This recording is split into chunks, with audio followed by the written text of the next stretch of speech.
கிறிஸ்துவுக்குள் பிரியமான சகோதர சகோதரிகளே, உங்கள் யாவரையும் இயேசு கிறிஸ்துவின் இனிதான நாமத்தினாலே வாழ்த்தி வரவேற்கிறேன். தேவனுடைய வார்த்தை சொல்லுகிறது, சத்தியத்தையும் அறிவீர்கள், சத்தியம் உங்களை விடுதலையாக்கும் என்று சொல்லுகிறது. இன்றைய சிந்தனைக்கு எடுத்துக்கொண்ட வேத வசனம் எபிரெயர் 4:12.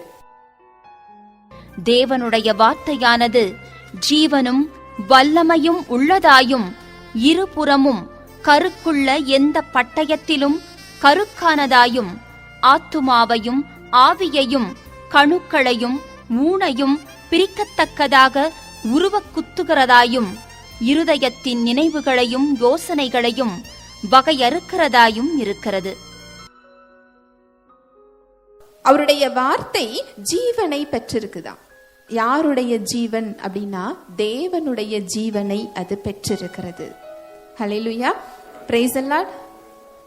தேவனுடைய வார்த்தை மற்ற வார்த்தைகளை போல இல்லை. தேவனுடைய வார்த்தையில அவருடைய ஜீவன் இருக்கிறது, அவருடைய வல்லமை இருக்கிறது. உங்களை சுற்றியுள்ள உலகத்தை மாற்றக்கூடிய வல்லமை அதுல என்ன செய்து இருக்கு. உங்க சரீரத்தை மாற்றக்கூடிய வல்லமை அவரது வார்த்தையில இருக்குது. உங்களுடைய சூழ்நிலைகளை மாற்றக்கூடிய வல்லமை அவரது வார்த்தையில் இருக்கிறது. ஜீவனும் வல்லமையும் உள்ளதாயும். செங்கடலை பிரித்த வல்லமை அதுல என்ன செய்து இருக்குது. வனாந்தரத்துல மன்னாவை கொடுத்த வல்லமை அதுல என்ன செய்து இருக்குது. எகிப்துல 10 வாதைகள்ல ஒரு வாத கூட இஸ்ரவேல் மக்களை என்ன செய்யல, அணுகல. அதுல ரொம்ப ஒரு இயற்கைக்கு அப்பாற்பட்ட விதத்துல ஆச்சரியப்படத்தக்க ஒரு விஷயம் என்ன அப்படின்னா, ஒரே இடத்துல மக்கள் வசிச்சுக்கிட்டு இருக்கிறாங்க. அதுல எகிப்து மக்களுக்கு கட்டி இருளாக இருக்கும். கட்டி இருள் அப்படின்னா ஒருத்தருக்கு ஒருத்தர் முகத்தை என்ன செய்ய முடியாது, பார்க்க முடியாது. அதே பகுதியில் உள்ள இஸ்ரவேல் மக்களுக்கு மிகவும் வெளிச்சமாக இருக்கும். அதே வல்லமை அவரது வார்த்தையில் இருக்கிறது. என் சரீரத்துல இவ்வளவு கட்டுகளோட இருக்கிறேனே, பலவீனத்தோட இருக்கிறேனே, என் வாழ்க்கையில இருள் சூழ்ந்த மாதிரி இருக்கிறேனே நினைக்கிறீங்களா? அதை வெளிச்சமாக்குகிற வல்லமை, அதை பிரகாசிப்பிக்கிற வல்லமை, அதை உயிர்ப்பிக்கிற வல்லமை எதுல இருக்குதா? அவரது வார்த்தையில் இருக்கிறது. ஹல்லேலூயா, பிரைஸ் தி லார்ட். இந்த மருத்துவ உலகம் நிறைய மருந்துகளை கண்டுபிடிக்குது இல்லையா? நோய்க்கு, சரீரத்துக்கு அது சுகத்தை தருகிறதுக்காக நிறைய மருந்துகளை கண்டுபிடிக்குது. சரீர சுகத்தையும் அது என்ன செய்யுது, கொடுக்குது. அது ஒரு தற்காலிகமானது, ஒரு வரைமுறைக்கு உட்பட்டதுதான். அதுக்கு மேல அதால என்ன செய்ய முடியாது, ஒன்னும் செய்ய முடியாது. ஆனா தேவனுடைய வார்த்தையோ நம்முடைய சரீரத்துக்கு எப்படி இருக்குதா? தேவ மருந்தாக இருக்கிறது. ஹல்லேலூயா, பிரைஸ் தி லார்ட். நீதிமொழிகள் 4வது அதிகாரம் 20வது வசனம், 21, 22வது வசனம்.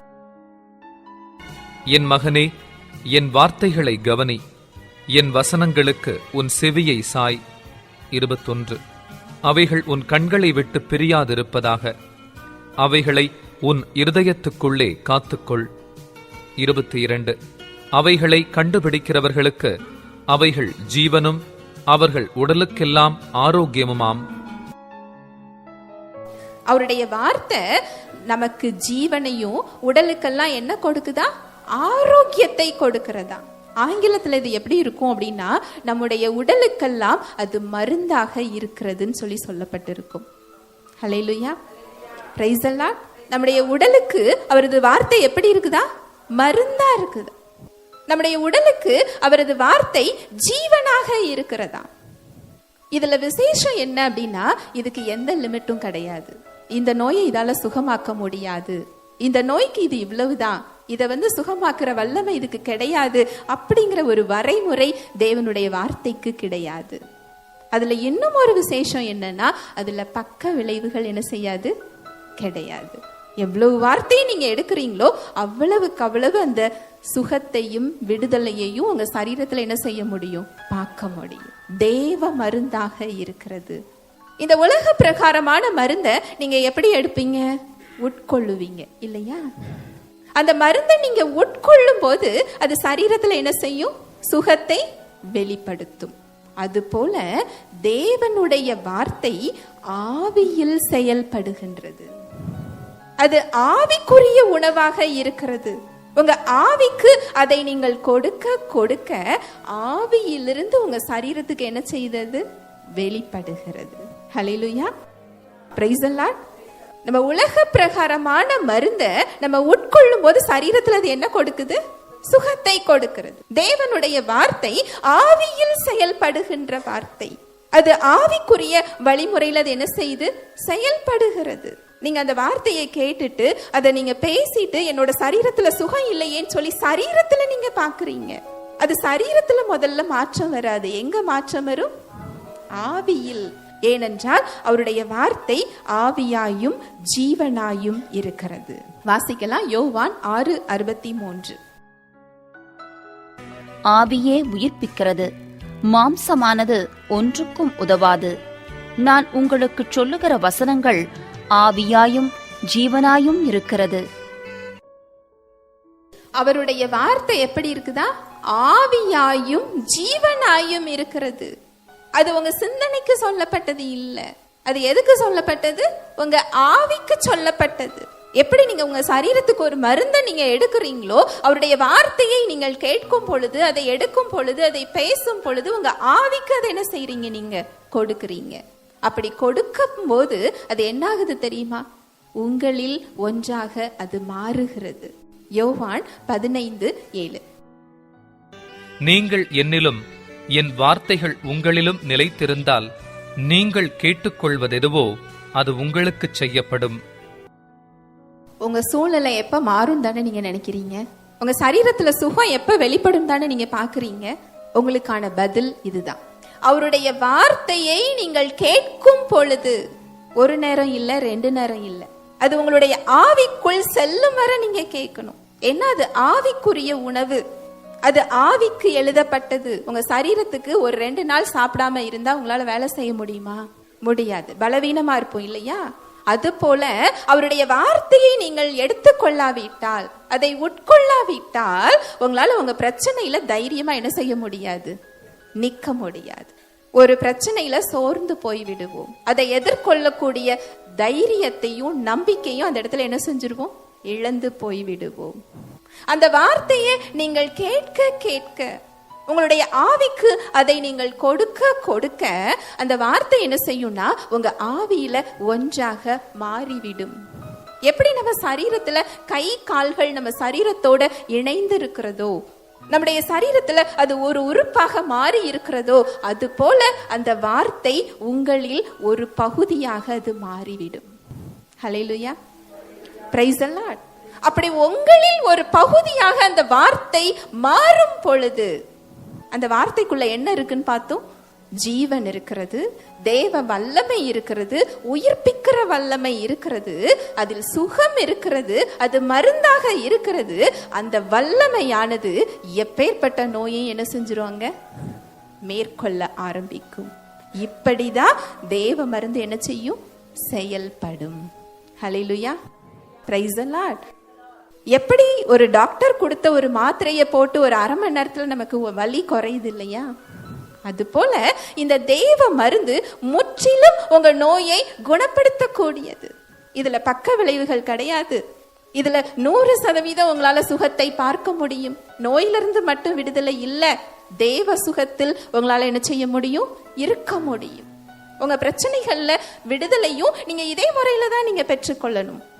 எப்படி ஒரு சுகத்தை நீங்க பெற்றுக்கொள்றீங்களோ அதே போலதான் உங்க சூழ்நிலைகள்ல விடுதலையை நீங்க என்ன செய்ய முடியும்? பெற்றுக்கொள்ள முடியும். அவருடைய வார்த்தையை நீங்கள் உங்கள் ஆவிக்கு கொடுக்கும் பொழுது, அவருடைய வார்த்தையை நீங்கள் கேட்க கேட்க, அவருடைய வார்த்தையை நீங்கள் உட்கொள்றதுனா எப்படி? நம்ம சரீரத்துக்கு சாப்பாடு கொடுக்கிறோமோ அது போல அவருடைய வார்த்தையை நாம் கேட்கிறது, அதை பேசுகிறது, அதை சிந்தனைகள்ல வைத்திருக்கிறது, அது ஆவிக்குரிய உணவாக மாறுகிறது. ஹல்லேலூயா, பிரைஸ் தி லார்ட். நீங்க அந்த வார்த்தைகளை உங்கள் ஆவிக்கு உணவாக எடுக்கும் பொழுது அது உங்க ஆவியில என்ன செய்யுதா? ஒரு பகுதியாக அது என்ன செஞ்சிருது? மாறி விடுகிறது. உங்களில் ஒரு பகுதியாக உங்க ஆவியோடு அது இணைந்து விடுகிறது. அப்படி இணைந்து கொள்ளும் போது அதுல உள்ள தேவ வல்லமையானது உங்க சரீரத்துல சுகமாக அங்க என்ன செய்யுது? வெளிப்படுகிறது. எவ்வளவு எளிமையாக கொடுத்திருக்கிறார் பாருங்களேன். உங்களுக்கு ஒரு கற்பனை இருக்கலாம், உங்களுடைய சரீர பலவீனத்தை பார்த்து எனக்கு இந்த நோய் இருக்கிறதே அப்படிங்கிற மரண பயத்தோடு நீங்க இருக்கலாம். ஒரு பலவீனமான ஒரு கற்பனையில நீங்க என்ன செஞ்சுக்கிட்டு இருக்கலாம். உங்க சூழ்நிலைகளை பார்த்து ஒரு தோற்று போன ஒரு உணர்வோடு கூடிய ஒரு கற்பனை உங்களுக்கு என்ன செய்யலாம் இருக்கலாம். ஏனென்றால் நீங்க எதை பார்க்குறீங்களோ அதை உங்களுக்கு உள்ளத்துக்குள்ள என்ன செய்யும், ஒரு கற்பனையை அது உருவாக்கும். நீங்க எதை பேசுறீங்களோ அந்த வார்த்தை ஒரு கற்பனையை உங்களுக்குள்ள என்ன செய்யும், உருவாக்கும். உங்களுக்கு ஒரு சின்ன உதாரணம் சொல்றேன். உங்க வீட்டுல எத்தனை ஜன்னல் இருக்கு? இப்ப உங்க கற்பனையில என்ன தோணுது? உங்க வீடு தெரியுது. ஒவ்வொரு ரூம்லயும் எத்தனை ஜன்னல்ங்கிறது இங்க என்ன செய்யுது தெரியுது. இதுக்கு என்ன அர்த்தம் தெரியுமா? நாம பேசுகின்ற வார்த்தைகள் நமக்குள் ஒரு கற்பனையை, படத்தை உருவாக்கக்கூடிய சக்தி வாய்ந்தவை.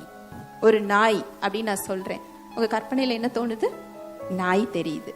ஒரு கருப்பு கலர் நாய்னு சொல்றேன், இப்ப என்ன தோணுது? கருப்பு கலர் நாய். அதுல ஒரு வெள்ளை புள்ளி இருக்குன்னு சொல்றேன், இப்ப என்ன தோணுது? இது உங்களுக்கு எழுத்தா தெரியுதா இல்ல உருவமா தெரியுதா? இது நமக்கு தேவன் கொடுத்திருக்கின்ற இயல்பு.